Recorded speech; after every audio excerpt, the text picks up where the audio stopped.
Hello,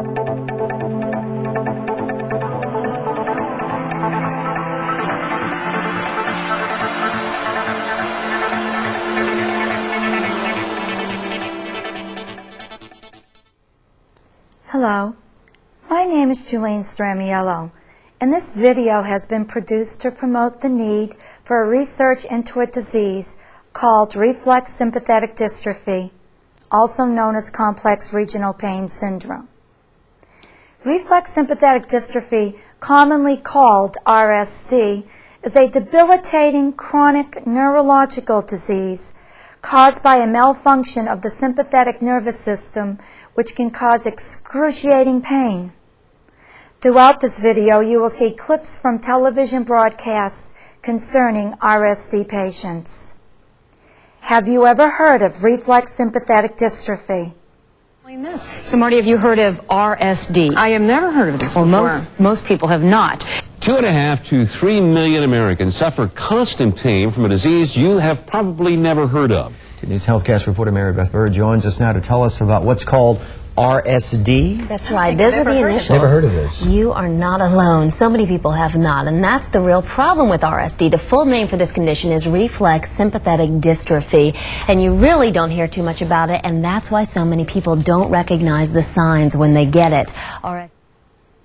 You see, so few people have heard of RSD.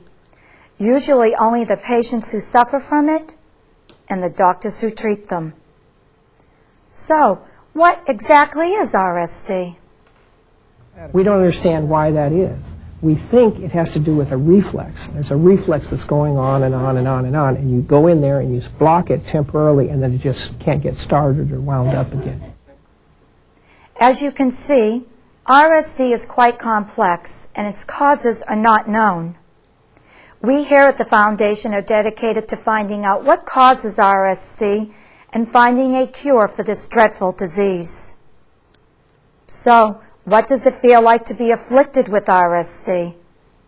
A knee injury triggered her bout with RSDS 18 months ago. I don't understand why it happened to me.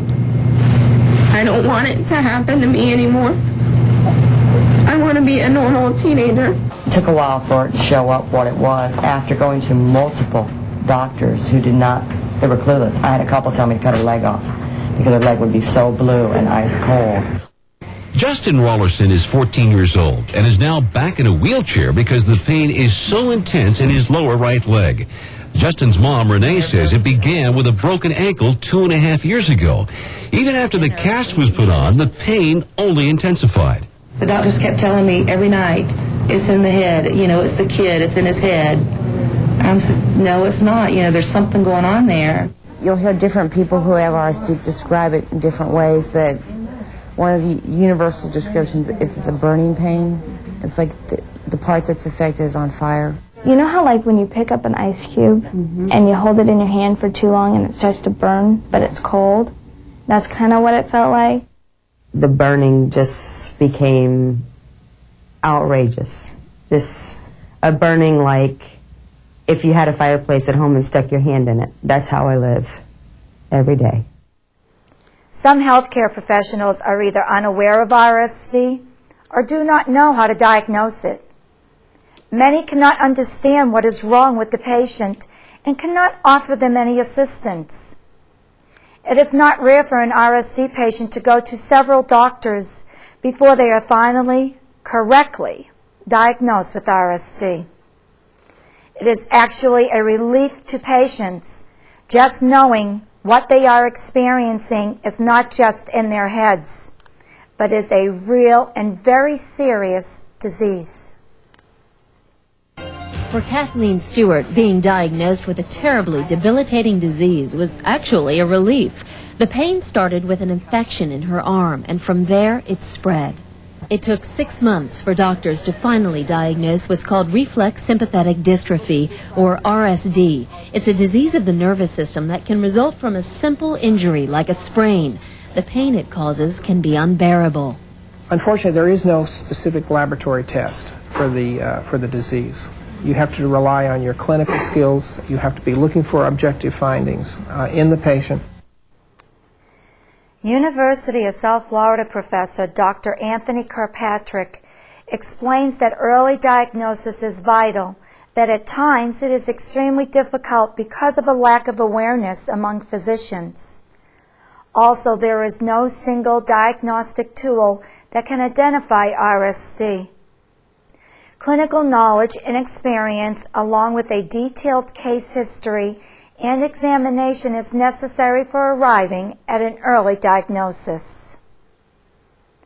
RSD, along with other causes of chronic pain, can lead to forms of emotional suffering, such as depression, anxiety, irritability, and even suicide. In children, the loss of pleasurable activities and a sense of helplessness only adds to their pain. In February 2002, I attended an international symposium on RSD.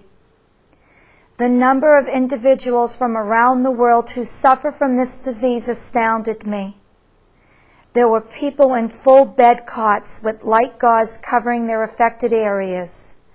There were children in wheelchairs in pain, with their parents sitting beside them feeling hopelessness and despair. There were both adults and children using canes, crutches, and walkers, grimacing in pain with each step. I noticed some patients crying. Some of these individuals had lost an extremity due to RSD, not because of the pain, but because of complications of this disease, such as recurrent infections. For Beth McDonald, her experience with RSD goes back 11 years. It has spread now throughout most of her body and has already taken one of her legs. I asked them to take my leg off because I just couldn't. The pain was so bad underneath my knee, and I couldn't clean it out. It was going to become gangrene and blood disease and everything else. As I watched these courageous souls at the recent symposium, I realized how fortunate I am that I have responded favorably to sympathetic nerve blocks. Oh, did I forget to mention that I, too, am afflicted with RSD? Just a few years ago, I was nearly bedridden and wheelchair-bound. This disease is devastating, and a cure must be found for the millions of people who suffer from RSD around the world. The International Research Foundation is committed to the establishment of a worldwide network of research centers, creating a database with up-to-the-minute results on ongoing RSD research. The foundation is committed to raising funds to support clinical investigations anywhere in the world that shows a promise of curing this dreadful disease. We cannot accomplish this on our own. We need your help. Your donations will help support the critical research necessary to cure RSD. To find out more on how you can help us, please visit our website at www.rsdfoundation.org. or call our international headquarters in the United States at 1-813-907-2312. Please, help us stop the pain. Thank you.